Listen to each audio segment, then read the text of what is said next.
নমস্কার বন্ধুরা, প্রমার রান্নাঘরে সবাইকে স্বাগত। আজকের রেসিপি ধোকার ডালনা। রেসিপিটা শেষ পর্যন্ত দেখার অনুরোধ রইল। ধোকার ডালনা বানানোর জন্য এখানে আমি 500 গ্রাম ছোলার ডাল নিয়েছি।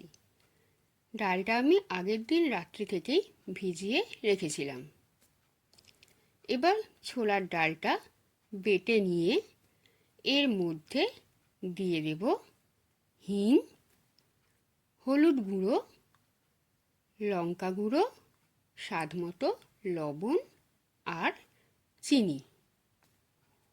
এবার সবটা ভালো করে মিশিয়ে নিয়ে এর মধ্যে দেব একটা সিদ্ধ করে রাখা আলু।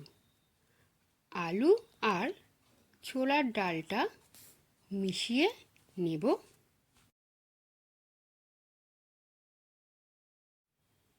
এবার কড়াইতে অল্প তেল দিয়ে তেলটা গরম হয়ে গেলে এর মধ্যে ছোলার ডালটা দিয়ে দেব।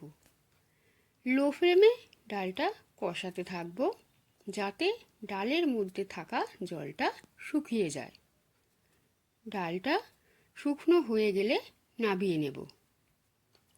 একটা থালার মধ্যে আমি আগে থেকেই তেল মাখিয়ে রেখেছিলাম, ওই থালার মধ্যে ডালটা ঢেলে নেব। এবার হাত দিয়ে এটা চৌকো করে নেব। এই চৌকো করে নেওয়া ডালের মধ্যে থেকে ছোট ছোট টুকরো করে কেটে নেব।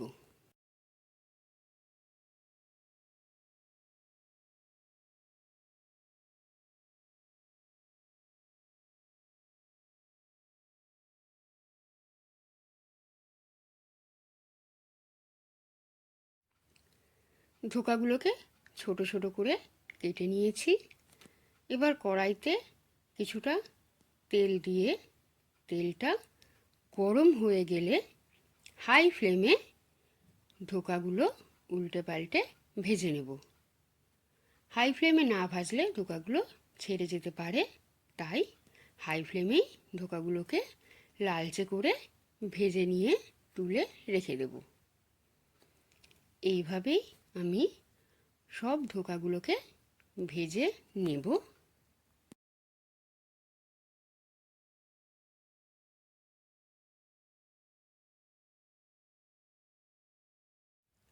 সব ধোকাগুলো ভেজে নেওয়া হয়ে গেছে।